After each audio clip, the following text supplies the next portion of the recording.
Hey brother, I just wanted to introduce myself. My name is Glen. I'm a Canadian Army veteran. I love your show Growing Exposed and the way you talk about cannabis in such a positive way. It has completely changed my life for the better. I'm trying to get more of my brothers and sisters who have been diagnosed with PTSD on the green. If there's ever a chance in the future we can meet up or talk, I would love to pick your brain about a couple things. And that's where the story began for me, with a simple, heartfelt outreach.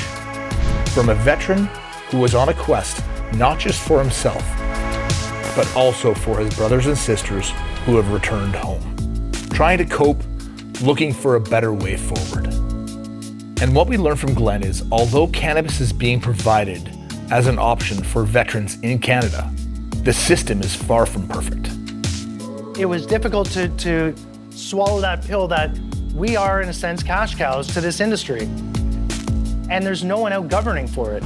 But instead of sitting around complaining, Glen took the initiative and did something about it. This led him to Hank and Simon from Koots Canna, who together with Glen are leading the charge, ensuring veterans not only have access to the life-changing benefits of cannabis, but also they receive the best the country has to offer.